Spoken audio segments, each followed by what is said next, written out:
नमस्कार दोस्तों। जैसा कि हमने एक नई मुहिम स्टार्ट की थी गुरुजी 4.0 प्लेटफॉर्म के ज़रिए आपको वीडियो की फ्री क्लासेज अवेलेबल कराने की, इस मुहिम की सीडी में आपका अंग्रेजी विषय जो आपके एग्ज़ाम में पूछा जाएगा उसको लेकर हम आपसे बातें कर रहे थे। इस संदर्भ में हमने सबसे पहले टॉपिक स्टार्ट किया था टेंस। अब इस टेंस टॉपिक की हम अगली क्लास में क्या पढ़ने वाले हैं, इस क्लास में इसके साथ हम आपके साथ डिस्कस करेंगे। हमने इससे पहले टेंस का जनरल इन्फॉर्मेशन जाना था फर्स्ट क्लास में। सेकंड क्लास में हमने प्रेजेंट इंडेफिनिट टेंस को पूरा किया था। प्रेजेंट इंडेफिनिट टेंस के ज़रिए हमने उसमें क्या क्या स्पेशल यूजेज जो एग्ज़ाम पॉइंट ऑफ व्यू से आपसे पूछे जाने थे उसके बारे में आपसे चर्चा की थी। मैं आपको 5 मिनट्स में एक बार फिर प्रेजेंट इंडेफिनिट को रिकैप करता हूं और रिकैप के जस्ट बाद हम प्रेजेंट का अगला चरण प्रेजेंट कंटिन्यूअस की ओर आगे बढ़ेंगे। आओ दोस्तों, एक बार हम प्रेजेंट इंडेफिनिट को रिकैप के जरिए एनालाइज करें और एक बार अपना मेमोराइज करने का प्रयास करते हैं। प्रेजेंट इंडेफिनिट में मैंने आपसे डिस्कस किया था, तो सबसे पहले एक बात कही थी कि प्रेजेंट इंडेफिनिट में हमारे पास हेल्पिंग वर्ब डू है और डू की प्रेजेंट फॉर्म डू और डज, जिसे हमने डू का प्रयोग किया प्लूरल के साथ, डज का प्रयोग किया सिंगुलर के साथ, और आने वाली एक्शन वर्ब जो हमारे साथ थी वो वर्ब की फर्स्ट फॉर्म थी। ये हमारा जनरल स्ट्रक्चर था। फिर हमने कैसे सेंटेंस को एनालाइज करके कैसे हम उस सेंटेंस की right appropriate verbs fill in the blanks के जरिए हम जो मल्टीपल चॉइस क्वेश्चंस में जो ए बी सी डी में से जो हमें मोर अप्रोप्रिएट आंसर है वो सिलेक्ट करना था। उसके लिए मैंने आपसे प्रेजेंट इंडेफिनिट के कुछ रूल्स के बारे में चर्चा की थी। मैं एक बार फिर आपसे रिकैप के जरिए उनको रिमाइंड कराता हूँ। मैंने सबसे पहला रूल बताया आपको, जो भी यूनिवर्सल फैक्ट हैं, जो भी मैथमेटिकल फैक्ट्स हैं, जो भी साइंटिफिक फैक्ट हैं, वो सब प्रेजेंट इंडेफिनिट में आते हैं। यूनिवर्सल फैक्ट्स जैसे हम कह सकते हैं the earth revolves around the sun. Earth sun के चारों ओर चक्कर लगाती है। अर्थ एक यूनिक है और उसका यूनिवर्सल फैक्ट ये है कि वो हमेशा सूर्य के चारों ओर चक्कर लगाने का उसका एक रूटीन वर्क है। तो हम कह सकते हैं यूनिवर्सल फैक्ट से आगे तो हम हमेशा उसको प्रेजेंट इंडेफिनिट में काउंट करेंगे। मैथमेटिकल फैक्ट्स की बात की, जैसे मैंने कहा 2 and 2 makes 4, हमेशा 2 और 2 4 ऐड करने पर हमें 4 ही 2 और 2 ऐड करने पर हमेशा हमें 4 ही मिलने वाला है। अगेन एक साइंटिफिक फैक्ट था, the water boils at 100 degree centigrade. Water का बॉयल होना 100 डिग्री सेंटीग्रेड टेम्परेचर, जैसे ही हम टेम्परेचर आएगा वाटर बॉयल होना स्टार्ट कर देता है। इस प्रकार से हमने डिस्कस की मैथमेटिकल फैक्ट्स होंगे वो प्रेजेंट इंडेफिनिट में होंगे, साइंटिफिक फैक्ट होंगे वो प्रेजेंट इंडेफिनिट में होंगे, यूनिवर्सल ट्रूथ भी हमारे प्रेजेंट इंडेफिनिट टेंस में होंगे। फिर अगली बात मैंने दूसरे रूल नंबर 2 के जरिए आपसे बात की थी, उस पर मैंने बताया था हेयर और देयर से स्टार्ट होने वाले एक्सक्लेमेटरी सेंटेंस। एक्सक्लेमेटरी सेंटेंस का लास्ट ऑफ साइन हम एक्सक्लेमेशन साइन आता है, और हमारा जब भी कोई एक्सक्लेमेटरी सेंटेंस हेयर और देयर से स्टार्ट होगा तो हमेशा उसके साथ आने वाली वर्ब प्रेजेंट इंडेफिनिट की ही प्रयोग होती है। फिर हमने बात की थी कुछ टाइम ऑफ एडवर्ब्स वर्ड्स दिए थे, मैं एक बार फिर उन पर बात करता हूँ। ये वर्ड्स हमें डायरेक्ट सेंटेंस में मिलने वाले हैं और उन वर्ड्स को हम टिक करके हम हमारी अप्रोप्रिएट वर्ब तक पहुंचने वाले होते हैं। जैसे ऑलवेज मिल जाए, नेवर मिल जाए, एवर मिल जाए, सेल्डम मिल जाए, ऑफन मिल जाए, रेयरली मिल जाए, यूजुअली मिल जाए, डेली मिल जाए, फ्रीक्वेंटली मिल जाए, ओकेजनली मिल जाए। ये सारे ऐसे वर्ड्स हैं जो कहीं ना कहीं हमारे रूटीन वर्क्स को, डेली रूटीन्स को शो करते हैं। जैसे डेली आया तो हम कह सकते हैं ये हमारी हैबिट्स को रिप्रेजेंट करता है। तो ये टाइम ऑफ एडवर्ब्स हैं, डायरेक्ट हमें सेंटेंस में मिलेंगे और हमें जैसे इन वर्ड्स को टिक करना है और हमें हमारे टेंस की पहचान आइडेंटिफाई करना है। हमें ये वर्ड मिलते हैं, हम प्रेजेंट इंडेफिनिट को आइडेंटिफाई करेंगे और जो प्रेजेंट इंडेफिनिट की मल्टीपल चॉइस में जो हमें ऑप्शंस दिया है हम उसको टिक करके आगे मूव कर जाएंगे। इसके बाद मैंने आपसे बात की थी कुछ कंडीशनल सेंटेंस की। मैंने कहा था कंडीशंस में 2 क्लॉज होते हैं, जब भी कोई कंडीशनल सेंटेंस आएगा उसके अंतर्गत 2 क्लॉजों की बात की जाएगी। एक क्लॉज जो इफ से स्टार्ट होगा, एक क्लॉज जो कॉमा के बाद स्टार्ट होगा। जो भी इफ क्लॉज होगा वो हमेशा प्रेजेंट इंडेफिनिट में होगा और इफ के बाद वाला क्लोज हमेशा फ्यूचर इंडेफिनेट में होगा। मैंने आपको यहाँ एक बात और याद करने के लिए कहा था कि प्रेजेंट की फ्रेंडशिप प्रेजेंट के साथ हो सकती है, प्रेजेंट की फ्रेंडशिप फ्यूचर के साथ हो सकती है, प्रेजेंट की फ्रेंडशिप पास्ट के साथ होना बहुत रेयरली है। मतलब आपके एग्जाम पॉइंट ऑफ व्यू से ऐसा कोई आपको सेंटेंस एग्जाम्स में नहीं पूछा जाता प्राय। जैसे इनके हमें कंडीशनल सेंटेंस की आइडेंटिफाई करने के लिए हमें कौन कौन से वर्ड्स मिल जाए, इफ मिल जाए, इन केस मिल जाए, एज मिल जाए, एज सून एज मिल जाए, वैन मिल जाए। तो ये ऐसे कुछ वर्ड्स हैं जो हमें आइडेंटिफाई करेंगे हमारे कंडीशनल सेंटेंस को पहचानने में। जैसे ये वर्ड्स होंगे तो हमारे पास दो क्लोज होंगे, दो क्लोज होंगे तो दो वर्ब्स आएंगी, दो वर्ब्स आएंगी तो पहले वाला जो इफ के साथ जो क्लोज है वो प्रेजेंट इंडेफिनिट का क्लोज होगा और कोमा के बाद वाला क्लोज हमेशा फ्यूचर इंडेफिनिट में होगा। प्रेजेंट इंडेफिनिट का क्लोज होने के कारण उसके साथ वर्ब की फर्स्ट फॉर्म एस या एस का प्रयोग किया जाएगा। सिमिलर कोमा के बाद वाला क्लोज फ्यूचर इंडेफिनिट का है तो उसके साथ विल शैल प्लस वर्ब की फर्स्ट फॉर्म का यूज किया जाएगा। इस प्रकार से मैंने और आगे एक आपके साथ रूल्स की चर्चा की थी। कोई भी इडियम्स आ जाए, कोई प्रोवर्ब्स आ जाए या किसी प्रकार का कोई स्टेटमेंट्स आ जाए, वो सारे स्टेटमेंट्स हमेशा प्रेजेंट इंडेफिनिट्स में ही होते हैं। फिर हमने बात की थी आपके साथ डिस्कस करते हुए आगे बढ़े तो हमने कहा था आपको कि प्रेजेंट इंडेफिनिट की पहचान के लिए हमारे पास एक कॉन्सेप्ट और भी है। वो कॉन्सेप्ट था जैसे हमें कोई भी लाइव कॉमेंट्री का डिस्कस हो रहा हो, न्यूज़पेपर हेडलाइंस का डिस्कस हो रहा हो, कोई लाइव टेलीकास्टिंग हो रही हो, तो ये सारे स्टेटमेंट जो भी लाइव फोरकास्टिंग के हैं वो सारे के सारे आपके प्रेजेंट इंडेफिनिट में बनाए जाते हैं। न्यूज़पेपर हेडलाइंस भी उसी में बनाई जाती हैं। तो इस प्रकार से हमने प्रेजेंट इंडेफिनिट को समराइज किया था। आज हम आपकी क्लास में उपस्थित हुए हैं प्रेजेंट कंटिन्यूअस टेंस को लेकर। आज हम प्रेजेंट कंटिन्यूअस टेंस की बात करेंगे। प्रेजेंट कंटिन्यूअस, तो इसमें हमारे पास देखो मैंने कहा प्रेजेंट कंटिन्यूअस टेंस, हमारे पास तीन वर्ड्स हैं, प्रेजेंट है, कंटिन्यूअस और टेंस है। तो हमने टेंस को पहले काउंट करते हैं। टेंस में हमेशा हमारे पास हेल्पिंग वर्ब होने वाली है और मेन वर्ब होने वाली है। टेंस का सेंटेंस होने के लिए हमारी बेसिक नीड है हमारे पास हेल्पिंग वर्ब भी हो और हमारे पास मेन वर्ब भी हो। मैंने आपसे बात की टेंस के जस्ट बाद वाला था हमारे पास प्रेजेंट कंटिन्यूअस, मिडिल वर्ड हमारे पास कंटिन्यूअस। कंटिन्यूअस के लिए क्या हेल्पिंग वर्ब होगी और कंटिन्यूअस के लिए क्या मेन वर्ब होगी। तो हमारे अगर हमने ये आइडेंटिफाई कर लिया तो हमारा टेंस पूरा करने के कगार पे होंगे। जैसे मैंने कंटिन्यूअस बोला तो कंटिन्यूअस जहां जहां कंटिन्यूअस आएगा वर्ड आएगा तो वहां की हेल्पिंग वर्ब आप फाइनली एक ही हेल्पिंग वर्ब है वो है आपके साथ बी। बी ऐसी हेल्पिंग वर्ब है जो हमेशा कंटिन्यूअस टेंस को आइडेंटिफाई करने के हमारे काम आती है। बी की अगर प्रेजेंट फॉर्म होती है इज, आर, एम और पास्ट फॉर्म होती है वाज और वर। तो हमारे पास हमने टेंस पढ़ने वाले हैं प्रेजेंट, तो हमारी प्रेजेंट कंटिन्यूअस के लिए हेल्पिंग वर्ब हमें आइडेंटिफाई होगी, वो है इज, आर, एम। फिर हम बात करेंगे टेंस सेंटेंस के लिए मुझे मेन वर्ब भी चाहिए। मैंने कहा था मेन वर्ब हमेशा कंटिन्यूअस टेंस के अंदर आने वाली है, वर्ब की फर्स्ट फॉर्म के साथ आई एन जी ऐड कर देते हैं, जिसे हम प्राय V4 के नाम से भी जानते हैं।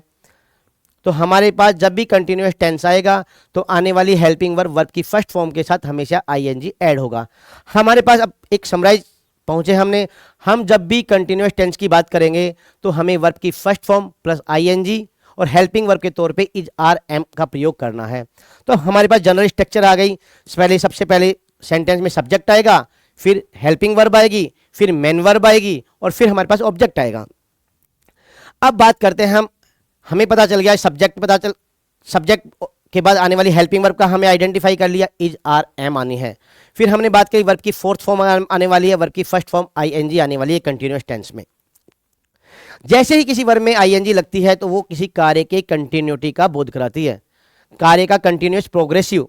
तो हम इसीलिए कंटिन्यूअस टेंस का दूसरा नाम भी हमने प्रोग्रेसिव टेंस के तौर पे हम जानते हैं।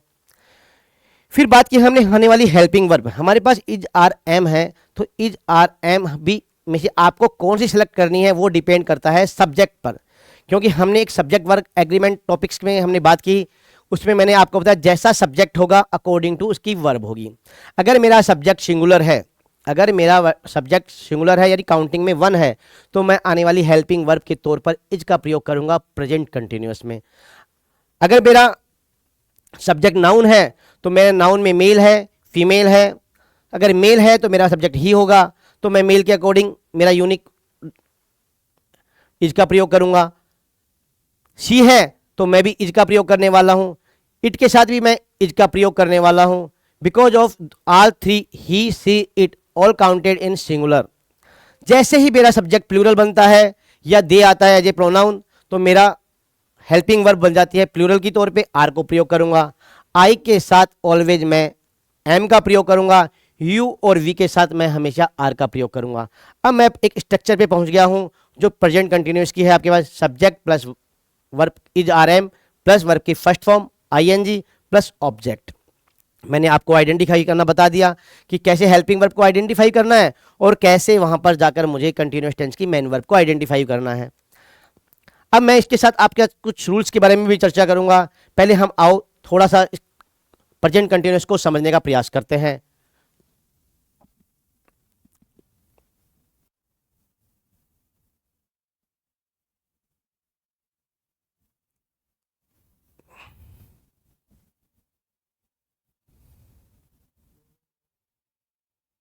बोर्ड का कलर इश्यू होगा।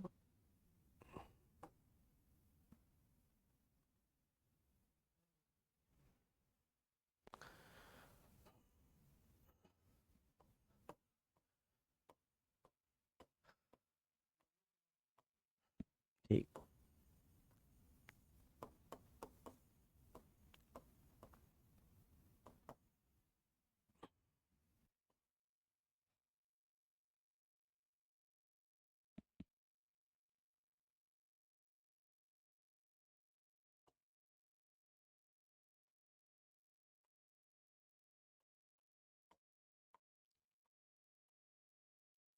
देखो बच्चों, पहला वर्ड है मेरे पास टेंस।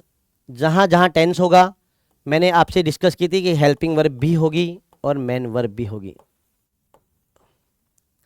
मैंने आपसे बात की जैसे मैं कंटिन्यूस में पहुंचा तो मुझे हेल्पिंग वर्ब के तौर पर मैं यूज करने वाला हूं इज, आर और एम। मेन वर्ब के तौर पे मैं काम में लेने वाला हूं वर्ब की fourth form. It means verb की फर्स्ट फॉर्म के साथ जब भी आई एन जी एड किया जाएगा तो वर्ब की फोर्थ फॉर्म मिलती है। बात करते हैं इज का प्रयोग कब होगा। इज का प्रयोग होगा सिंगुलर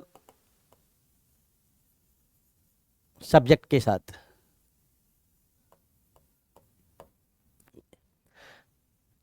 अगर नाउन है तो मैं सिंगुलर सब्जेक्ट ढूंढूंगा। अगर प्रोनाउन है तो सिंगुलर सब्जेक्ट के स्थान पर काम आने वाले वर्ड्स प्रोनाउंस।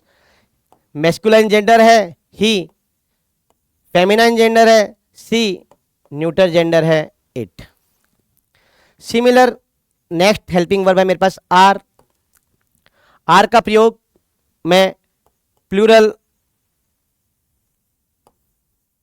सब्जेक्ट के साथ करूंगा। मतलब जो भी नाउन आएगा उसको मैं प्लूरल फॉर्म में यूज करने वाला हूं। अगर इसके जगह प्रोनाउन काम में लेना है तो मेरे पास प्रोनाउन इसके लिए है मेरे पास दे। एक प्रोनाउन है प्लूरल वी और यू, इनके साथ मैं यूज करने वाला हूं ऑलवेज आर। अब मेरे पास शेष बचा हेल्पिंग वर्ब के तौर पर एम। एम के लिए हमेशा एक ही वर्ड है, वो है आई। तो मेरी हेल्पिंग वर्ब मुझे मिल गई इज, सेकंड पे मुझे मिला आर और थर्ड पे मिला मुझे एम। मैं हेल्पिंग वर्ब के तौर पे इनको यूज करूंगा। मेन वर्ब के तौर पे मुझे वर्ब की फोर्थ फॉर्म यूज करनी है। मेन वर्ब हमेशा एक्शन वर्ड्स होंगे। मतलब जो भी सेंटेंस दिया जाएगा उन स्टेटमेंट्स में क्या एक्शंस हैं वो रिप्रेजेंट करने वाले वर्ड्स हमेशा मेन वर्ब होंगे। मेन वर्ब का सेकंड नेम है एक्शन वर्ब्स। हेल्पिंग वर्ब का दूसरे नाम पर हम जानते हैं ऑक्सिलरी वर्ब।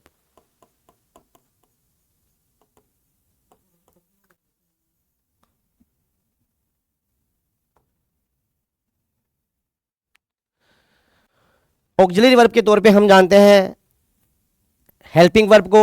हेल्पिंग वर्ब हमेशा हमें क्या डिनोट करती है, टाइम को डिनोट करती है। एक्शन वर्ब हमेशा एक्शन को डिनोट करती है। तो ये आपकी कंटिन्यूस में काम आने वाली हेल्पिंग वर्ब्स हैं।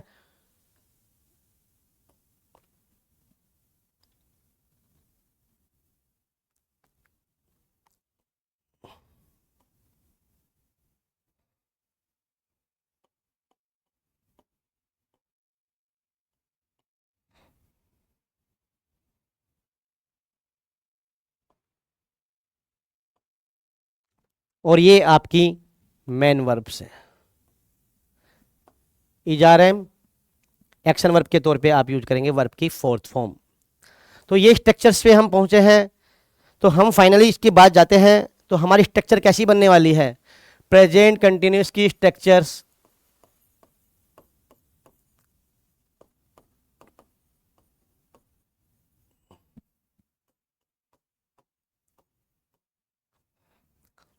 इसी का दूसरा नाम आपके पास है प्रोग्रेसिव।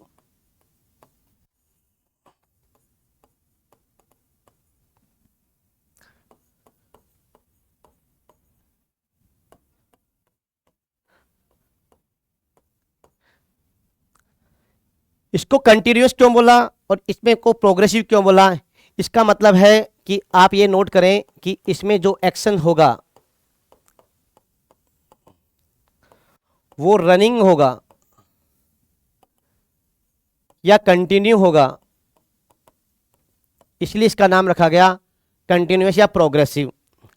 अब मैं इसकी स्ट्रक्चर की बात कर रहा हूं, जो जनरल स्ट्रक्चर है।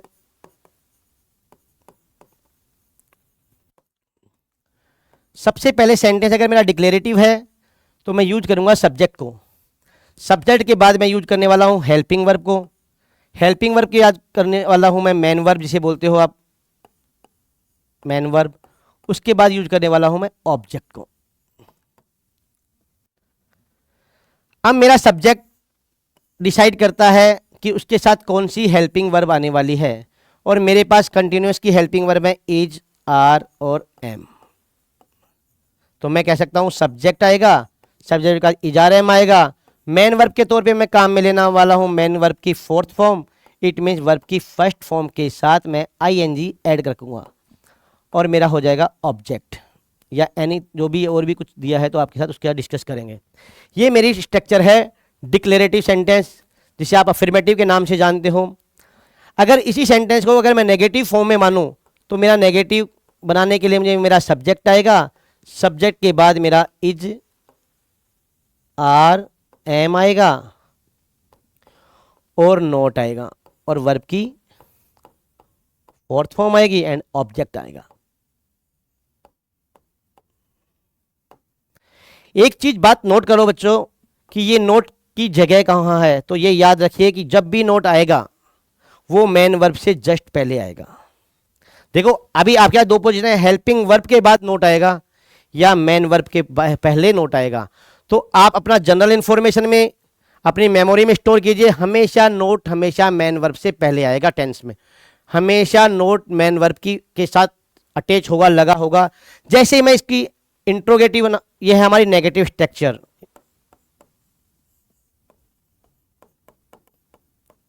अगर मैंने इसका इंट्रो बनाया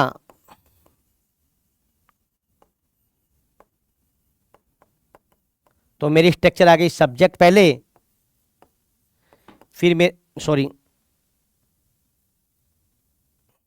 पहले मेरा इज,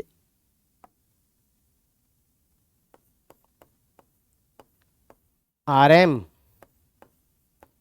देन मेरा सब्जेक्ट, देन मेरी वर्ब की फोर्थ फॉर्म, देन मेरा ऑब्जेक्ट, या इसमें जो भी कॉम्प्लीमेंट दिए हैं वो लास्ट में इंट्रोगेटिव साइन। अगर सिमिलर इसका मैं इंट्रो भी बनाऊं नेगेटिव भी बनाऊं, इंट्रो भी हो गया और नेगेटिव भी हो गया, तो उस केस में मेरे पास स्ट्रक्चर होगी is, are, am, subject, then not, then verb की फोर्थ फॉर्म, देन ऑब्जेक्ट। देखिए बच्चों, मैंने कहा था नोट हमेशा वर्ब की फॉर्म के साथ अटैच होता है। देखो यहाँ वर्ब है, मेन वर्ब है, मेन वर्ब के बगल में नोट है, ना कि हेल्पिंग वर्ब के बाद नोट आता है। अगर हेल्पिंग वर्ब के बाद नोट आता है तो नोट पहले यहीं आ जाता सब्जेक्ट के पास। तो नोट हमेशा आपको अपनी मेमोरी के लिए टिक करने के लिए, एग्जाम में क्वेश्चन टिक करने के लिए, कई बार ऑप्शंस आपको ऐसा भी मिलेगा। तो हमेशा ध्यान रखो नोट का साथी वर्ब की मेन वर्ब है, ना कि हेल्पिंग वर्ब है। तो ये हमारी जनरल स्ट्रक्चर्स हैं प्रेजेंट कंटिन्यूअस की। तो आप बच्चों इनसे एक बार गो थ्रू होना। मैंने कहा जैसे ही सेंटेंस मेरा डिक्लेरेटिव आएगा तो सबसे पहले मेरे डिक्लेरेटिव सेंटेंस आएगा तो मेरा सब्जेक्ट आएगा, सब्जेक्ट के बाद हेल्पिंग वर्ब आएगी, हेल्पिंग वर्ब के बाद मेन वर्ब आएगी, मेन वर्ब के बाद ऑब्जेक्ट आएगा। हेल्पिंग वर्ब के तौर पर कंटिन्यूस में काम किसको लेते हैं? Is, are, am. ये फॉर्म है बी की, बी की प्रेजेंट फॉर्म होती है इज, आर, एम। तो मैंने आपको जब स्टार्ट क्लास किया था फर्स्ट क्लास में आपसे जरूर बताई थी मैंने आपको एक बात कि कंटिन्यूस टेंस की हेल्पिंग वर्ब का नाम ही बी है और बी की present form is, are, am है। हम पढ़ रहे हैं प्रेजेंट कंटिन्यूस, तो बी की प्रेजेंट फॉर्म लिया हमने इज, आर, एम। फिर मैंने बताया था कि जो भी टेंस होगा उसके साथ मेन वर्ब होगी। मेन वर्ब के तौर पे एक्शन वर्ब काम आती है। एक्शन वर्ब को हम इसमें कौन सी फॉर्म का यूज करते हैं? हम वर्ब की फोर्थ फॉर्म को यूज करते हैं कंटिन्यूस में। तो मेरी स्ट्रक्चर हुई, सब्जेक्ट हुई, इज, आर, एम हुआ, मेन वर्ब की फोर्थ फॉर्म हुई और ऑब्जेक्ट हुआ और लास्ट में मेरा फुल स्टॉप जिसे बोलते हो। फिर ऐसे ही नेगेटिव आया तो मैंने सब्जेक्ट, सब्जेक्ट के साथ इज, आर, एम, फिर मैंने इज, आर, एम के बाद नोट आया, नोट के बाद वर्ब की fourth form I, then object आया। इससे क्या प्रूफ हुआ? इससे एक चीज प्रूफ हुई कि नोट ऑलवेज किसके साथ आएगा? नोट जस्ट पहले आएगा मेन वर्ब के। जैसे मैंने इंट्रो बनाया इज, आर, एम पहले आया क्योंकि ये हेल्पिंग वर्ब से बनने वाला क्वेश्चन होंगे और हमेशा हेल्पिंग वर्ब से क्वेश्चन जो बनते हैं वो हमेशा यस और नो में उनके आंसर्स आपको दिए जाते हैं। जब आप टैग क्वेश्चंस पढ़ेंगे तो हम उसके बारे में और डिस्कस करेंगे। ये आपके एग्जाम में भी टैग क्वेश्चंस का एक टॉपिक है, छोटा सा टॉपिक है। तो जैसे ही हम टेंस पूरा करेंगे उसके बाद जैसे टैग क्वेश्चन के टॉपिक पे आएंगे मैं इसके बारे में आपको और भी एक्सप्लेन करूंगा। जैसे मैंने इंट्रोगेटिव नेगेटिव बनाया तो मेरा स्ट्रक्चर हो गया is, are, am plus subject plus not verb की फोर्थ फॉर्म प्लस ऑब्जेक्ट। ये मेरी बेसिक स्ट्रक्चर्स है जो मैं एक बार अपने मेमोराइज में आपको सेव रखनी है। जैसे ही आप क्वेश्चन सोल्व करेंगे आपके पास ये चीज़ें ध्यान में होनी चाहिए कि मेरा टेंस कौन सा है, मेरे पास हेल्पिंग वर्ब कौन सी है, मेरी मेन वर्ब कौन सी है। अगर आप इसको अंडरलाइन करके चलेंगे तो आप एग्जाम में अपने क्वेश्चन पे अटेम्प्ट करने से नहीं चूकेंगे। देखो बच्चों, जैसे मैं कुछ सेंटेंस लिख रहा हूं,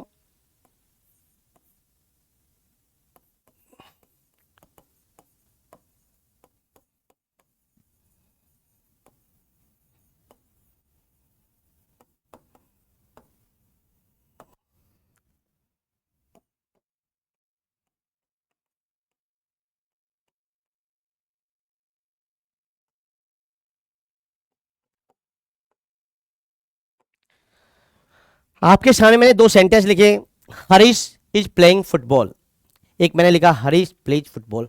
both are sentence are correct, लेकिन दोनों में अंडरस्टैंडिंग का डिफरेंस है। अंडरस्टैंडिंग क्या है? जो ये गिवन सेंटेंस है वो आपका प्रेजेंट इंडेफिनिट का है। कैसे पता चला मुझे प्रेजेंट इंडेफिनिट का है? जब भी किसी वर्ब की फर्स्ट फॉर्म के साथ एस या इसका प्रयोग किया जाएगा वो प्रेजेंट इंडेफिनिट का होगा। तो मैंने इस वर्ब को आइडेंटिफाई किया और मैंने इसका नामकरण प्रेजेंट इंडेफिनिट रख दिया। मैंने कहा था प्रेजेंट इंडेफिनिट में आपको एक बात याद रखें, प्रेजेंट इंडेफिनिट हमेशा हैबिचुअल एक्शंस को, रूटीन वर्क्स को शो करते हैं। तो यहां से एक चीज डिक्लेयर होगी, हरीश की हैबिट है, हरीश का डेली रूटीन है, हरीश डेली बेसिस पे फुटबॉल खेलता है। ये आपको ऑटो अंडरस्टूड होना चाहिए। इस सेंटेंस, गिवन सेंटेंस में जैसे ही मुझे प्रेजेंट इंडेफिनिट का सेंटेंस मिला तो मुझे इस सेंटेंस के जो सेंस मिलने वाला था वो था मुझे हरीश की हैबिचुअल एक्शंस का। हरीश अपनी हैबिट के अकॉर्डिंग डेली फुटबॉल खेलने जाता है, तो ये उसकी रेगुलर हैबिट है। लेकिन ऊपर जो सेंटेंस दिया गया है हरीश इज प्लेइंग फुटबॉल, इसका मतलब है जब भी स्पीकर हरीश के बारे में बात कर रहा है, हरीश के बारे में बात कर रहा है तो उस समय हरीश फुटबॉल खेल रहा है, मतलब हरीश का प्लेइंग जारी है, हरीश का गेम जारी है।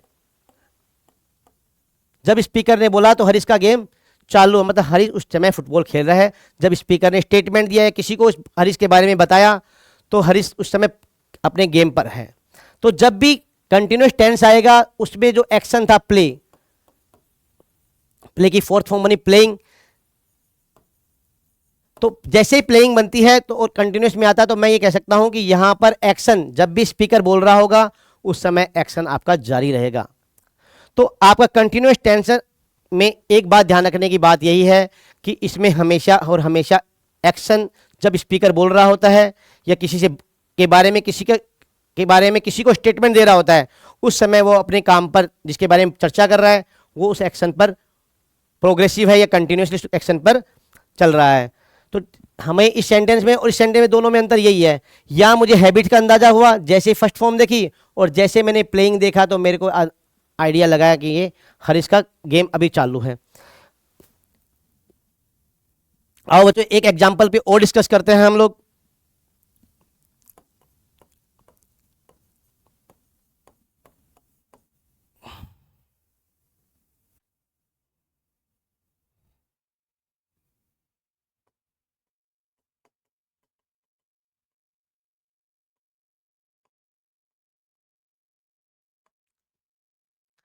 I am writing a novel, तो पहले तो मुझे आइडेंटिफाई करना है टेंस कौन सा है। तो मैं सबसे पहले टेंस को आइडेंटिफाई, जैसे मुझे आइडेंटिफाई करना है तो मैंने कहा टेंस को आइडेंटिफाई करने के लिए आपको दो चीज़ों को देखना है, हेल्पिंग वर्ब को देखना है और मेन वर्ब को देखना है। हेल्पिंग वर्ब से मैंने गया यहाँ सेंटेंस में तो मुझे मिली हेल्पिंग वर्ब के तौर पर एम, मेन वर्ब के तौर पे मिला मुझे राइटिंग। ये मेरी मेन वर्ब है, ये मेरी हेल्पिंग वर्ब है। एम किसकी फॉर्म है? एम बी की फॉर्म है। कौन सी फॉर्म है? प्रेजेंट फॉर्म है। तो मैंने कहा ये टेंस है प्रेजेंट, और हेल्पिंग वर्ब प्रेजेंट कंटिन्यूअस की होती है, बी कंटिन्यूअस की हेल्पिंग वर्ब है। तो मैंने इस टेंस का नाम रख लिया प्रेजेंट कंटिन्यूअस। जैसे मेरे को मेन वर्ब मिली, मैंने कहा मेन वर्ब हमेशा जब भी फोर्थ फॉर्म आएगी वो कंटिन्यूअस की होगी। तो मैं यहाँ डेफिनेट हो गया, मेरा होने वाले टेंस का नाम क्या है? Present continuous. अब जैसे ही प्रेजेंट कंटिन्यूअस टेंस हुआ तो मुझे ये मानना है कि जब भी स्टेटमेंट दिया जा रहा है उस समय वो काम जारी है, वो एक्शन चल रहा है, रनिंग में है। तो इस सेंटेंस में I am writing a novel, मतलब मैं नॉवेल लिख रहा हूँ। मतलब जब भी स्टेटमेंट दिया गया है, किसी ने स्टेटमेंट दिया है या मैंने स्टेटमेंट दिया, तो मेरा नॉवेल लिखने का काम जारी है। अब मैं आपको कुछ आइडेंटिफिकेशंस इस टेंस के बताता हूँ जो आइडेंटिफाई करके आप आसानी से इस टेंस तक पहुँच सकते हो। किसी भी एक्शन के को कंटिन्यू बताने वाले वर्ड्स,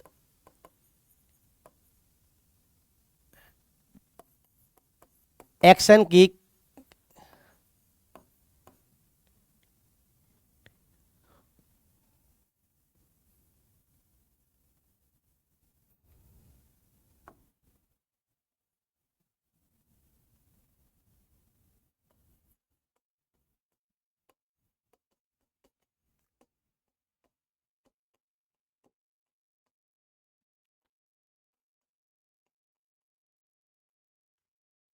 कुछ ऐसे वर्ड्स हैं जो आपके एक्शंस को कंटिन्यूटी को बताते हैं, और आपको एग्जाम में जो भी क्वेश्चंस आएगा उनमें वो वर्ड्स को आपको आइडेंटिफाई करना है।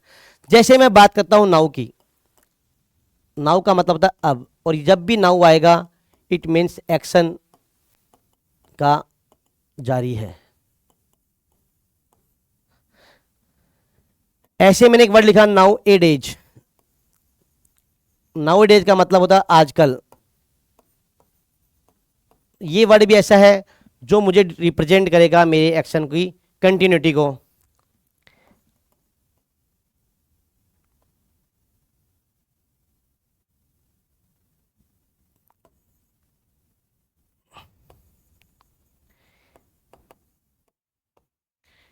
एक वर्ड मिला मुझे कंटिन्यूअली, एक वर्ड मुझे मिलेगा प्रोग्रेसिवली।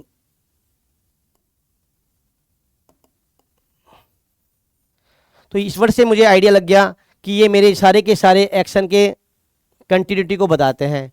इसके अलावा ये और भी कुछ वर्ड्स हैं, जैसे एट दिस टाइम। अगर सेंटेंस में मुझे एट दिस टाइम मिला तो मैं कह सकता हूं कि ये मेरा प्रेजेंट कंटिन्यूअस है। ऐसे ही एट दिस मोमेंट,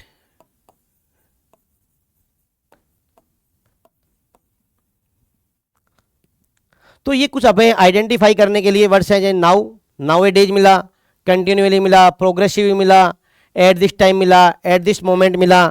ये कुछ ऐसे आइडेंटिफिकेशंस हैं आपके टेंस के अंदर जो हमेशा कंटिन्यूअस को रिप्रेजेंट करेंगे। तो ये जब प्रेजेंट कंटिन्यूअस के को रिप्रेजेंट करते हैं,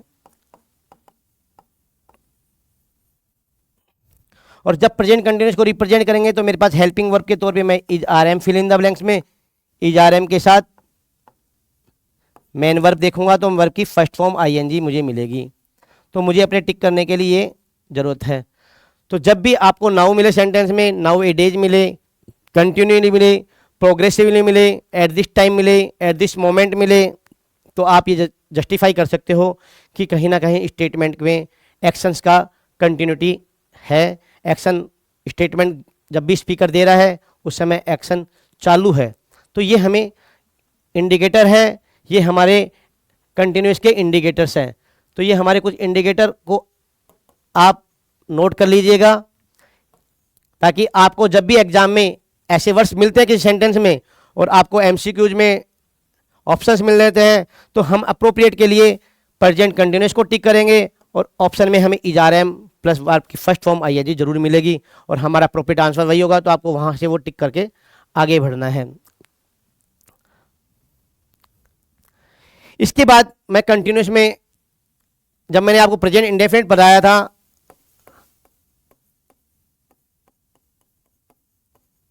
और प्रेजेंट कंटिन्यूस में थोड़ी सी हम और एनालाइज करते हैं। तो जब मैंने आपको प्रेजेंट इंडेफिनिट पढ़ाया था तो मैंने कहा था प्रेजेंट इंडेफिनिट में कुछ ऐसी वर्ब्स हैं, वर्ब्स जो परसेप्शन के काम आएंगी, इमोशंस के काम आएंगी,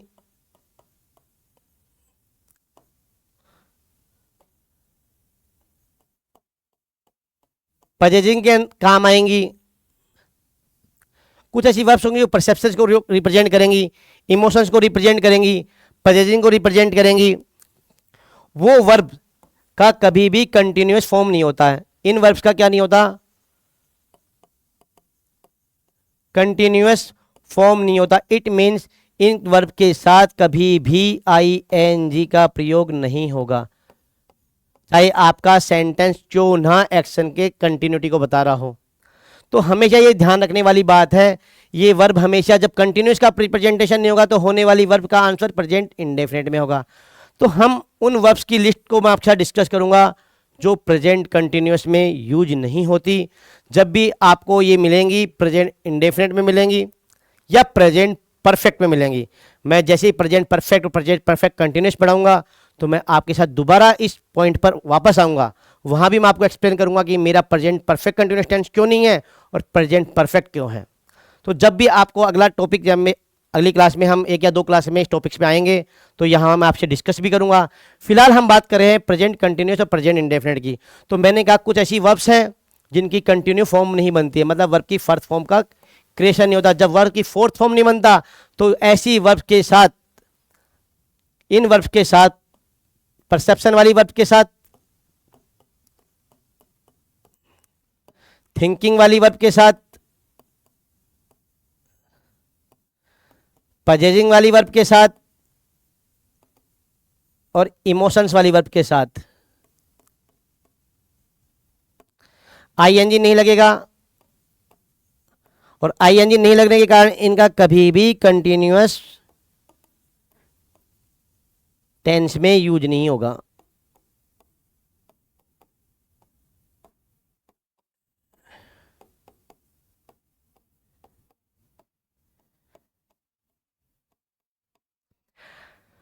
तो आप लोगों को एग्जाम पॉइंट ऑफ व्यू से उन वर्ब को एक बार या दो बार गो थ्रू होना है ताकि वो आपके माइंड में सेट हो जाए। जब भी आपको वो वर्ब मिलेंगी तो आप सीधा सा उनका कंटिन्यूस फॉर्म नहीं करें। आपको ऑप्शन में कंटिन्यूस टेंस मिलेगा, कंटिन्यूस में आप कभी कंटिन्यूस उनकी फोर्थ फॉर्म बनती नहीं है तो आप कंटिन्यूस से वो एमसीक्यूज में वो ऑप्शन को हम गलत करके हम अप्रोप्रिएट आंसर पे पहुंच जाएंगे। आओ बच्चों, अब हम उन वर्ब्स के बारे में डिस्कस करते हैं। एक स्लाइड के थ्रू हम आपको वो वर्ब्स नोट कराते हैं, तो आप भी अपनी नोटबुक में कहीं ना कहीं इस चीज़ को नोट कर लें ताकि आपको इन फ्यूचर जब भी ऐसी वर्ब्स एग्जाम में मिले तो आप अपने क्वेश्चंस को गलत ना करें। तो आओ बच्चों, हम उन वर्ब्स के साथ एक बार गो थ्रू होते हैं। देखो पहला ऑप्शन है मेरे पास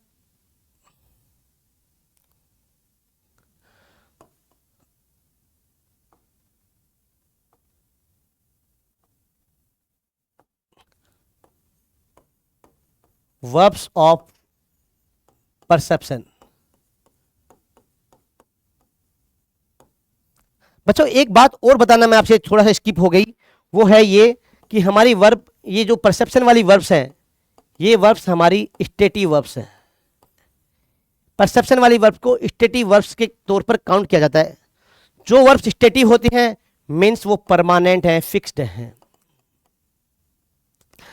तो ये आप स्टेटिव वर्ब के तौर पर ही इन वर्ब्स को देखते हैं, इन्हें स्टेटिव वर्ब भी बोल सकते हैं। अब कौन कौन सी वर्ब हैं, आओ बच्चों डिस्कस करते हैं।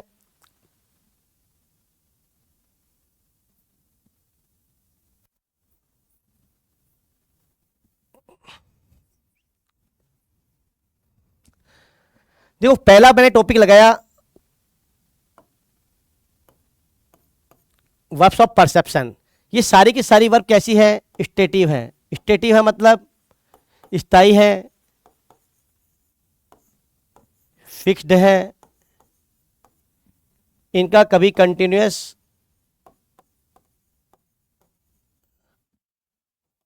मतलब वर्ब की फर्स्ट फॉर्म आईएनजी नहीं होती है। तो वर्ब्स ऑफ परसेप्शन कौन सी वर्ब है, वर्ब ऑफ परसेप्शन वो वर्ब है जो हमारी ज्ञानेंद्रिया सेंस ऑर्गन्स जिन्हें फील करती हों। जैसे हमारी आईज ने का कार्य क्या है, जनरल कार्य है आंखों का देखना। जब मेरी सी आएगी तो हम कह सकते हैं सी का कभी फोर्थ फॉर्म जनरल आंख जो कार्य करती है उस पर्पज से कभी यूज नहीं होगा, सिंग नहीं बनेगा।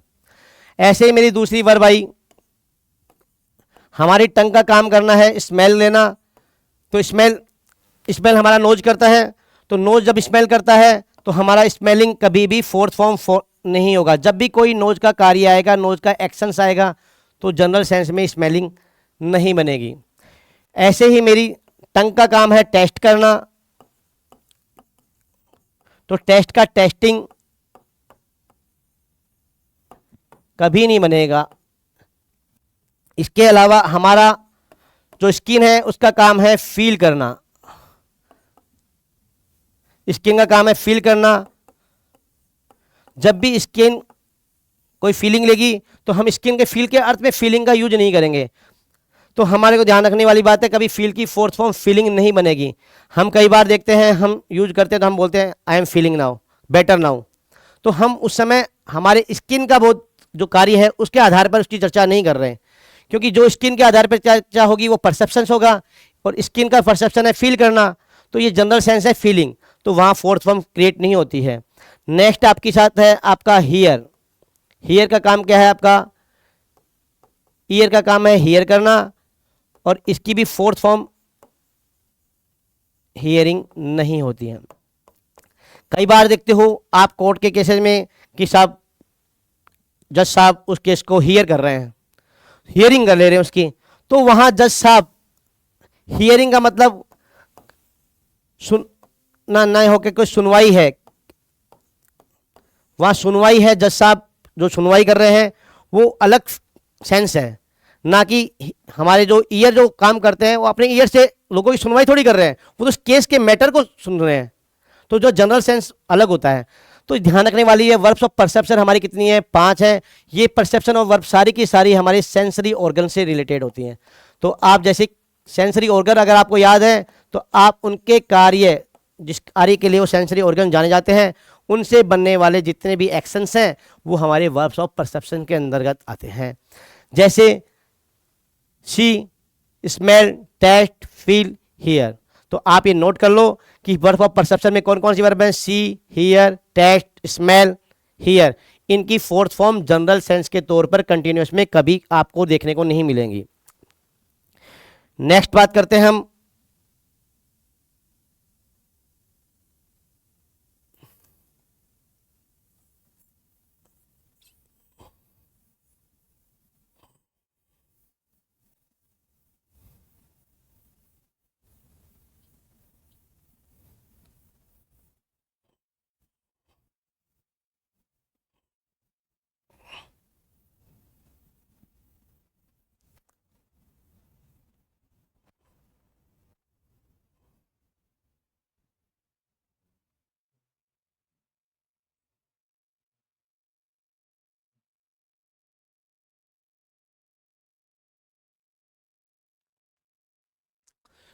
दूसरी वर्ब है हमारी परसेप्शन के बाद में जो हमारी स्टेटिव वर्ब के तौर पे काम करती हैं, वो है हमारी verbs of appearance.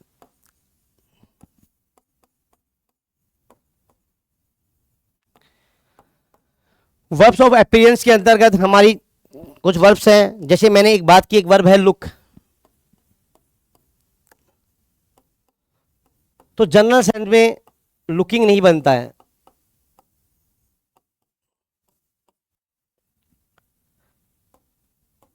Second verb है सीम। तो सीम का भी आप सीमिंग नहीं बन देखते हो। फिर है एक एपियर। अपीयरेंस से एक वर्ड बना एपियर।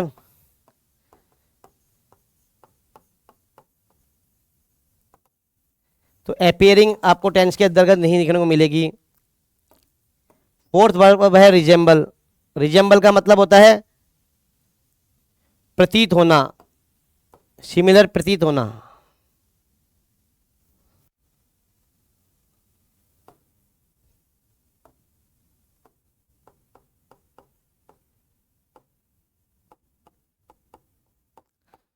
तो हमारी वर्ब्स ऑफ अपीयरेंस के अंदर का लुक, सीम, एपियर और रिजेंबल। तो हमसे इनसे बनने वाले जो भी फोर्थ फॉर्म होगी, जैसे रिजेंबलिंग, तो आपको प्रेजेंट कंटिन्यूअस में ये टेंस में ये वर्ब की फोर्थ फॉर्म देखने को जनरल सेंस में कभी भी नहीं मिलेंगी। फिर हम स्टेटिव वर्ब की थर्ड में आते हैं।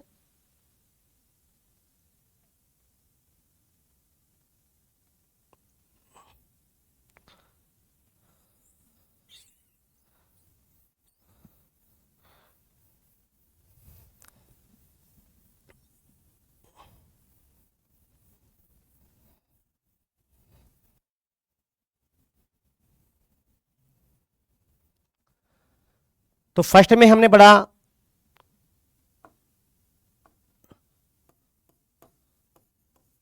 Verbs of perception. सेकंड में पढ़ा हमने verbs of appearance.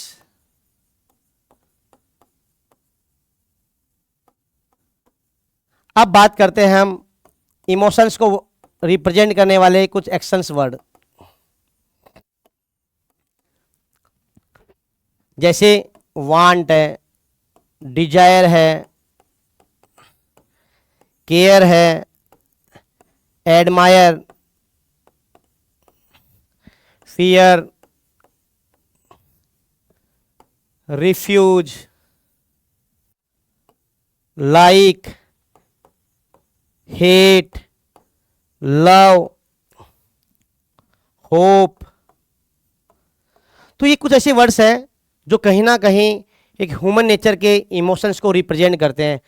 Want, desire, care, admire, fear, refuse, like, किसी को हेट, लव, होप, ये कहीं ना कहीं किसी को अपनी उम्मीद को रिप्रेजेंट करते हैं, इमोशंस को रिप्रेजेंट करते हैं।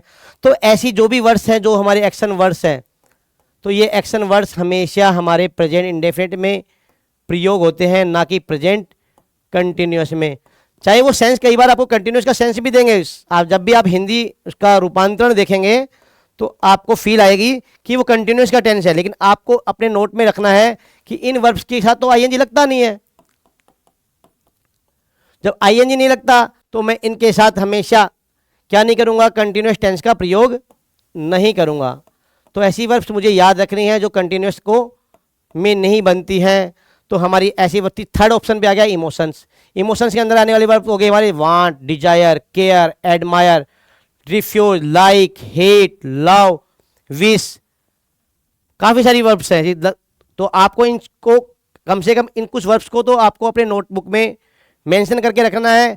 आपको एग्जामिनर इन्हीं वर्ब्स से डायरेक्ट क्वेश्चन पूछता है और आप वहाँ सेंस ऑफ जनरल सेंस, जो हिंदी राजस्थान वाले विद्यार्थियों का एक चलन होता है कि वो हिंदी से इंग्लिश बनाते हैं। पहले हिंदी पढ़ेंगे, उसका हिंदी रूपांतरण करेंगे, फिर उसके बाद वो इंग्लिश जनरेट करते हैं। तो हमेशा ये ध्यान रखने वाली भी ये आने वाली वर्ब्स जो इमोशंस को रिप्रेजेंट करती हैं, इमोशंस को रिप्रेजेंट करने वाली वर्ब्स हमेशा स्टेटिव वर्ब्स होती हैं। अगर वो स्टेटिव वर्ब्स हैं तो इनकी कंटिन्यूअस फॉर्म बनती नहीं, क्योंकि स्टेटिव वर्ब्स वो वर्ब्स होती हैं जो फिक्स्ड है, स्थायी है, वो कंटिन्यू काम ही नहीं कर सकती, एक्शन उनका कंटिन्यू रह ही नहीं सकता। तो ये हमारे स्टेटिव वर्ब के अंतर्गत आने के कारण इन वर्ब्स के का भी कंटिन्यूस फॉर्म क्रिएट नहीं होता है। तो बच्चों ये ध्यान रखना। अब मैं इसके बाद आपको अगले ऑप्शन पे लेके जा रहा हूं।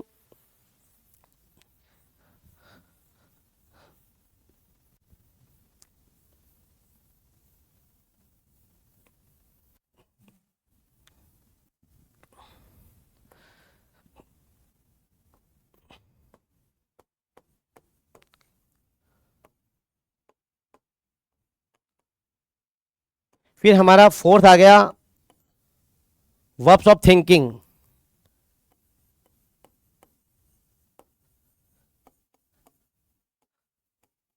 मतलब कुछ ऐसी वर्ब्स हैं जो हमारा ब्रेन डिसीजन लेता है, जिनके बारे में हमारा ब्रेन जिनके बारे में सोचता है, जिनके बारे में जानने का प्रयास करता है, वो ऐसे एक्शन वर्ड्स भी हमारे स्टेटिव्स होते हैं, स्टेटिव वर्ब होती हैं। तो जैसे इसमें थिंक से बना एक वर्ड थिंक, एक एक्शन वर्ड बना थिंक। थिंक का थिंकिंग जनरल सेंस में टेंस के तौर पर आप यूज नहीं करेंगे, मतलब थिंक का कंटिन्यूस फॉर्म में आपको देखने को प्राय नहीं मिलेगी। जब हमारे ब्रेन ने किसी पे ट्रस्ट करता है तो ट्रस्ट का ट्रस्टिंग नहीं होता है, ट्रस्टिंग नहीं होगा, रियलाइज नहीं होगा। रियलाइज एक वर्ड, रियलाइज, तो रियलाइजिंग आप कंटिन्यूस फॉर्म नहीं करेंगे। इसके अलावा आपका एग्री है, सपोज है, नो, ये तो एग्जामिनर का फेवरेट क्वेश्चन है। इस वर्ब के साथ उसने कई बार हर एग्जाम में मल्टीपल टाइम्स नो वर्ब को, एपियर वर्ब को तो मल्टीपल टाइम्स एग्जामिनर ने पूछा है। तो जब भी आपको नो वर्ब मिले तो आप मान के चलेंगे कि इसके साथ हमेशा प्रेजेंट इंडेफिनिट यूज होगा, ना कि कंटिन्यूस यूज होगा। सपोज हो गया, अग्री हो गया, नो हो गया, फॉरगेट हो गया, remember,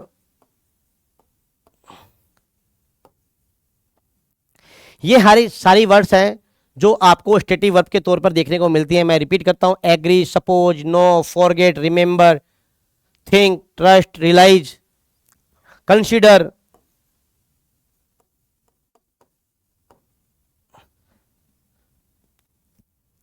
understand.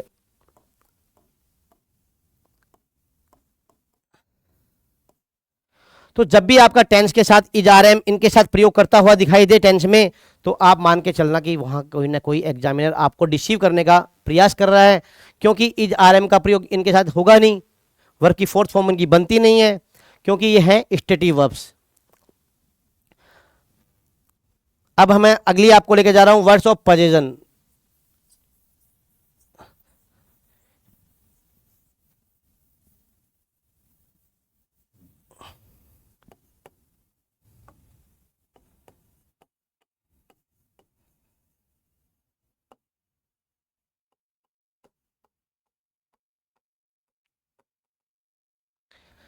Verbs of position वो वर्ब्स हैं जिसमें सब्जेक्ट का अधिकार क्षेत्र को रिप्रेजेंट किया जाता है। ऐसी वर्ब, ऐसे एक्शंस जिसमें सब्जेक्ट अपना किसी भी आर्टिकल पे अधिकार जताता है। तो ऐसी कुछ वर्ब्स हैं जिनको भी आप याद रख सकते हैं। हैव, तो मैं कभी भी हैविंग फॉर्म नहीं करूंगा, इज आर एम के साथ हैविंग फॉर्म नहीं करूंगा कभी भी।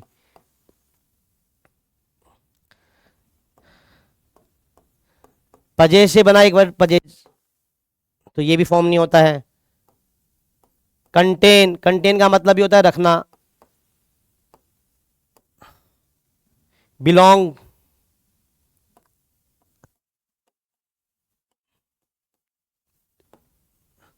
ऑन, तो ये कुछ ऐसी वर्ब्स हैं जो पजेजन को रिप्रेजेंट करती हैं। हैव, पजेज, कंटेन, बिलोंग, ऑन, तो ये कुछ ऐसी वर्ब्स हैं जो पजेजन को रिप्रेजेंट करती हैं। तो इनके साथ भी आईएनजी फॉर्म नहीं होती। जब इनकी आईएनजी फॉर्म नहीं होती तो ये कंटिन्यूस टेंस में काउंट नहीं होते, और इनके साथ कभी भी helping verb is are am का प्रयोग नहीं होता है।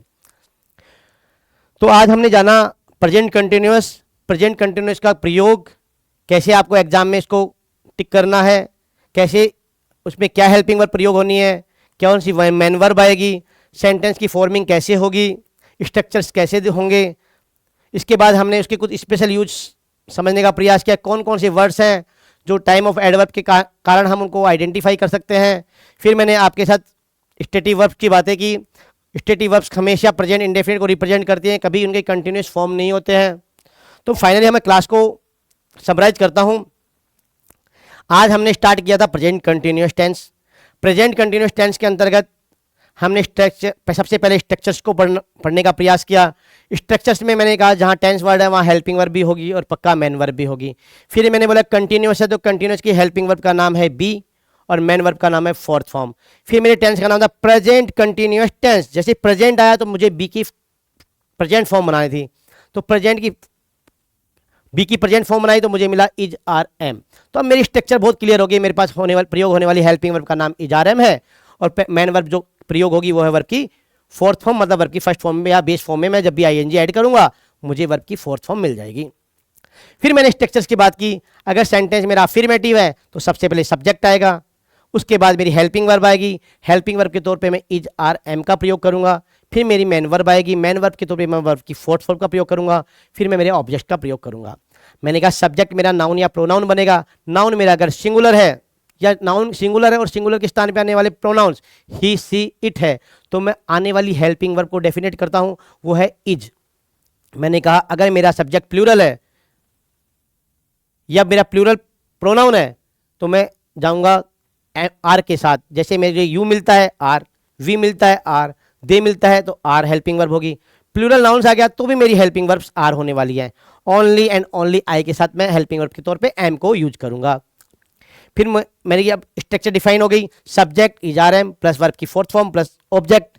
देन मेरा अगर इसी का मुझे नेगेटिव बनाना है तो मेरा स्ट्रक्चर होगा सब्जेक्ट पहले आएगा, फिर मेरी हेल्पिंग वर्ब के तौर पे इज आर एम का प्रयोग होगा, फिर मेरा हमेशा ध्यान रखने वाली है हेल्पिंग वर्ब के बाद और मेन वर्ब से पहले डिक्लेरेटिव सेंटेंस में मैं नोट का प्रयोग करूंगा। तो मेरी स्ट्रक्चर होगी subject is are am plus not verb की फर्स्ट फॉर्म आईएनजी, देन मेरा ऑब्जेक्ट। लास्ट में मैं अपना फुल स्टॉप का जो साइन है उसको यूज करूंगा। फाइन, अब मैं आता हूं इंट्रोगेटिव में। जैसे इंट्रोगेटिव सेंटेंस आता है तो इंट्रोगेटिव सेंटेंस मेरे दो प्रकार के होते हैं कि हेल्पिंग वर्ब से, और मुझे पता है प्रेजेंट इंडेफिनिट की हेल्पिंग वर्ब कौन सी, प्रेजेंट कंटिन्यूअस की हेल्पिंग वर्ब कौन सी है, इज आर एम। तो मैं इज आर एम को सब्जेक्ट से पहले प्रयोग करके सेंटेंस को इंट्रोगेटिव स्वरूप दूंगा। इज आर एम प्लस मेरा सब्जेक्ट आएगा प्लस मेरा वर्ब की फोर्थ फॉर्म आएगी और फिर मेरा ऑब्जेक्ट आएगा। लास्ट में मैं इंट्रोगेटिव साइन का यूज करूंगा। उसके बाद मैं आता हूं प्रेजेंट परफेक्ट इंट्रोगेटिव नेगेटिव पर। इंट्रोगेटिव नेगेटिव सेंटेंस जब भी आएगा तो सबसे पहले मुझे इंट्रोगेटिव बनाना है। इंट्रोगेटिव के लिए मुझे सबसे पहले हेल्पिंग वर्ब का प्रयोग करना है। तो हेल्पिंग वर्ब मेरी कंटिन्यूस की इज आर एम है, मैं उसके बाद सब्जेक्ट को प्रयोग करूंगा। अब मेरे सेंटेंस का नाम इंट्रोगेटिव नेगेटिव है तो मैंने आपको एक पढ़ाते समय बताया था नोट किसके साथ आएगा। नोट आपका ये याद नहीं रखना हेल्पिंग वर्ब के बाद आएगा, ना कि इसकी जगह आपको याद रखना नोट हमेशा मेन वर्ब से जस्ट पहले आएगा। नोट हमेशा मेन वर्ब से जस्ट पहले आएगा। अब मेरा इंट्रोगेटिव का स्ट्रक्चर कैसे है, सबसे पहले इज आर एम है, मेरी हेल्पिंग वर्ब आ गई। मैंने कहा हेल्पिंग वर्ब को आप याद नहीं रखना है तो मुझे मेन वर्ब से पहले नोट यूज करना है, तो मैं हेल्पिंग वर्ब के बाद मैंने सब्जेक्ट का यूज किया। अब मुझे नेगेटिव बनाना है, मेन वर्ब स्ट्रक्चर आने से पहले मैंने नोट का यूज किया, सब्जेक्ट के ठीक बाद नोट लगाया, नोट के बाद मैंने वर्ब की फोर्थ फॉर्म आईएनजी वाली फॉर्म को यूज किया, ऑब्जेक्ट किया, देन रिमाइंडिंग जो भी उसमें वर्ड्स हैं उनको मैंने अंग्रेजी फॉर्मेशन की और लास्ट में इंट्रोगेटिव साइन को यूज करके मैंने सेंटेंस की फॉर्मिंग कर दी। ये तो हमारी जनरल सेंस में जैसे मैं प्रेजेंट कंटिन्यूअस के सेंटेंस बनाऊंगा मैं इसी स्ट्रक्चर का प्रयोग करूंगा और अपने सेंटेंस को फॉर्मिंग करूंगा। अब बात करते हैं हमारे एग्जाम में एमसीक्यूज में इसको टिक कैसे करना है। तो मैंने आपको बताया कि प्रेजेंट कंटिन्यूअस का मतलब है एक्शन का जारी रहना। स्पीकर जब भी आपको कोई स्टेटमेंट दे रहा है या किसी को किसी के बारे में एक्सप्लेन कर रहा है या किसी के बारे में समथिंग इज टेलिंग लाइक, तो जब भी वो एक्शन के बारे में बताएगा उस समय उस एक्शन का जारी रहना होता है, वो एक्शन चालू रहता है। तो जब भी किसी एक्शन के रनिंग की बात की जाएगी, कंटिन्यूटी की बात की जाएगी तो हमेशा कंटिन्यूअस टेंस का प्रयोग किया जाएगा। तो इसमें कुछ मैंने टाइम ऑफ एडवर्ब्स भी बताई, जाए नाउ आ गया। तो नाउ ऐसा रिप्रेजेंटिंग वर्ब है जो एक्शन की कंटिन्यूटी को बताता है। इसके अलावा एक वर्ड है मेरा कंटिन्यूसली, प्रोग्रेसिवली, जो मेरी कंटिन्यूटी को बताते हैं। इसके अलावा टाइम ऑफ एडवर्ब्स है this days, at this time, at this moment. तो ये सारे ऐसे वर्ड्स हैं जो मुझे कहीं ना कहीं प्रेजेंट कंटिन्यूस के टाइम को जो टाइम है उस टाइम मेरे एक्शन का रनिंग है, एक्शन मेरा कंटिन्यू है, इसको रिप्रेजेंट करते हैं, शो करते हैं। तो ऐसे वर्ड्स को जब भी मैं किसी सेंटेंस में देखूंगा तो मेरे दिमाग से एक ही ख्याल आ गया, ये कहीं ना कहीं सेंटेंस प्रेजेंट कंटिन्यूस का होने वाला है। और जैसे प्रेजेंट कंटिन्यूस का होने वाला है तो मैं स्ट्रक्चर पे जाऊंगा, मुझे हेल्पिंग और इज आर एम है और मेरी मेन वर्ब की फर्स्ट फॉर्म आईएनजी है। तो मैंने जाके अपने एमसीक्यूज में A B C D option को टिक कर चेक करूंगा, जहां मुझे is are am plus verb की फर्स्ट फॉर्म आईएनजी मिलेगी, मैं अपने क्वेश्चन को टिक करके आगे मूव कर जाऊंगा। फिर मैंने एक घनिष्ठ बात आपको यहाँ इंपॉर्टेंट फैक्ट जरूर बताया कि ऐसी कुछ वर्ब्स की लिस्ट है, ऐसी कुछ वर्ब्स हैं जिनकी कंटिन्यूस फॉर्मिंग नहीं होती। हम जनरल टॉकिंग में हम इनको यूज करते हैं, पर ग्रामेटिकली जब भी सेंटेंस फॉर्मिंग होंगे तो उनके सेंटेंस में अगर वर्ब के साथ आईएनजी लगाए तो सेंटेंस का जनरल जो सेंस है, पर्टिकुलर जिस सेंस के लिए वो वर्ब यूज होनी है, वो कभी भी उसके साथ जस्टिफाई नहीं करेंगी। तो इट मीन्स आपका ऑप्शंस गलत होने का चांसेस बहुत ज़्यादा होते हैं। तो उस केसेस में आपको कुछ वर्ब्स की लिस्ट है जो मैंने आपसे डिस्कस की। इन वर्ब्स को बोला जाता है स्टेटिव वर्ब्स। स्टेटिव वर्ब्स की 5 कैटेगरी थी हमारे पास। पहला था वर्ब्स ऑफ परसेप्शन था, दूसरा वर्ब था मेरा इमोशंस वाला था, एक अपीयरेंस वाला था, एक पजेजिंग वाला था।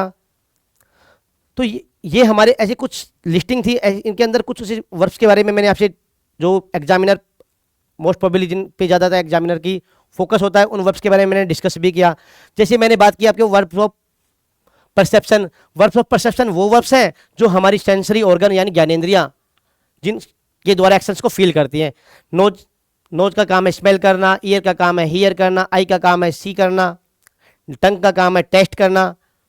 और तो ये कुछ ऐसी वर्ब्स हैं जो परसेप्शन के अंतर्गत आएंगी। वो है सी,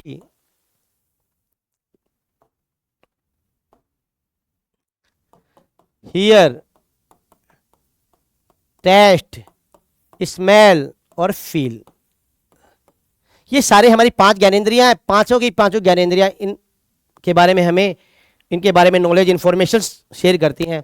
तो ये वर्ब्स हमारी परसेप्शन के अंतर्गत आती है। दूसरी मैंने पढ़ी थी अपीयरेंस। अपीयरेंस के अंतर्गत हमारी कौन कौन सी वर्ब आती है? लुक। अपीयरेंस एक वर्ब बना, एक्शन वर्ड अपीयर। अपीयर का साइनोनिम है रिजेंबल। तो ऐसे लुक मिल गया, अपीयर मिल गया, रिजेंबल मिल गया। तो ऐसे वर्ब्स हैं जो हमारे अपीयर्स को कहीं ना किसी की प्रेजेंटेशन, किसी की प्रेजेंस को बताती है। तो हमारी वर्ब्स ऑफ प्रेजेंस बताने के कारण इन वर्ब को भी हमने किस कैटेगरी में रखा है? ये भी हमारी स्टेटिव वर्ब की कैटेगरी में है। फिर बात की हमने इमोशंस की। इमोशंस में हमारा लव हो गया, हेट हो गया, लव हो गया, हेट हो गया, लाइक हो गया, केयर हो गया, एडमायर हो गया, माइंड हो गया, फियर। तो ऐसे कुछ वर्ब्स हैं। Wish, doubt. तो ये हमारे इमोशंस को रिप्रेजेंट करते हैं।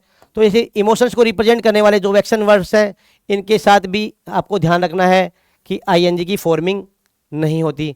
फिर हमारी नेक्स्ट डिस्कशन पे आए हम verbs of thinking. Verbs of thinking में क्या हो गया हमारा? थिंक। थिंक से एक्शन वर्ड बना think.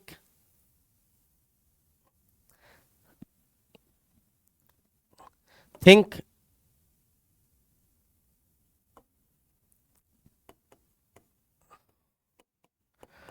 Trust, realise, perceive, forget, know, understand. Know, understand, perceive, ये तो हमारे एग्जामिनर के फेवरेट्स एक्शन वर्ड्स हैं। तो आपको इनको प्रैक्टिस जब हम करेंगे तो इनमें काफ़ी सारे एग्जांपल्स करने वाले हैं। जैसे 3-4 टेंस हो जाएंगे, मैं आपको प्रैक्टिस सेशन, जैसे प्रेजेंट कंप्लीट होगा मैं प्रेजेंट का एक बार सेशन लेके आऊँगा, जिसमें आपको मैंने वर्ब्स को कैसे फिल करना है, जो मैंने पढ़ाया उसके आधार पर एग्जाम्स को मैं कैसे टिक करना है। फिर हमारी बात की थी हमने वर्ब्स ऑफ पोजेशन की। वर्ब्स ऑफ पोजेशन के अंदर हैव आ गया, पजेज आ गया, कंटेन आ गया, बिलोंग आ गया, ऑन आ गया। तो ये ऐसी कुछ वर्ब्स हैं जो पोजेशन को रिप्रेजेंट करती हैं। तो फाइनली हमने आज कंटिन्यूस टेंस को पढ़ा। मेरी आपसे यही एडवाइस है कि आप प्रैक्टिस सेशंस पे, जितनी आपके पास जो भी बुक्स अवेलेबल है ग्रामर की, उनमें आप प्रैक्टिस सेशंस को टिक करना स्टार्ट करें। अब आपके पास पहले प्रेजेंट इंडेफिनिट पूरा हो गया, प्रेजेंट कंटिन्यूस पूरा हो गया। प्रेजेंट इंडेफिनिट के जो रूल्स मैंने बताए, उन रूल्स को हर एक जो भी ऑप्शन आप प्रैक्टिस सेशन के अंदर या बुक्स के जो भी प्रैक्टिस कर रहे हैं, उनमें उन जो मैंने आपको रूल्स बताए उन रूल्स को अप्लाई करके देखिए। क्योंकि अब आपको ग्रामर का जो पोर्शन है कंपटीशन में वो है अप्लाइड पोर्शन। तो जैसे आपने जो पढ़ा उसको जैसे आपने अप्लाई करना सीख लिया, तो आप बेशक अपने ग्रामर के जो भी क्वेश्चंस आपके एग्जाम में आएंगे आप पक्का टिक करके जाएंगे। अब हमने आज पढ़ा प्रेजेंट कंटिन्यूस। प्रेजेंट कंटिन्यूस में मैंने आपको कुछ वर्ड्स बताए, दूसरा मैंने एक्शन से कंटिन्यूटी को शो करने वाले वर्ड्स बताए थे आपको, फिर मैंने आपसे बात की थी कुछ स्टेटिव वर्ब्स की। इनके आधार पर आप अपने प्रेजेंट कंटिन्यूस को ये जो भी आपके क्वेश्चंस पूछे जाएंगे उनको टिक कर सकते हो। अब हम अगली क्लास में आपके साथ उपस्थित होंगे प्रेजेंट परफेक्ट टेंस को लेकर। आप प्रेजेंट परफेक्ट को थोड़ा पढ़ के आइएगा, ताकि जब भी मैं आपको बोर्ड पे एक्सप्लेन करूं तो आपकी अंडरस्टैंडिंग को ज़्यादा बेटर हो। और हम अगले नेक्स्ट सेशन जब भी हमारा ऑर्गेनाइज होगा तो उसमें हम करेंगे प्रेजेंट परफेक्ट। इस प्रकार से हम प्रेजेंट कंटिन्यूस को आज समापन पे चलते हैं और उम्मीद करते हैं कि आपको प्रेजेंट कंटिन्यूस समझ आया होगा। और आगे भी मैं प्रयास करूंगा कि आपको जो भी टेंस के present perfect, present continuous, present जो भी टेंस आगे पढ़ाऊंगा तो मेरा प्रयास रहेगा को बेस अच्छी तरीके से समझा सकूं, आपके एग्जाम में आने वाले क्वेश्चंस को मैं सोल्व करा सकूं। धन्यवाद, फिर मिलते हैं नेक्स्ट क्लास में। आप जुड़े रहिए गुरुजी 4.0 प्लेटफॉर्म पर। Thank you very much.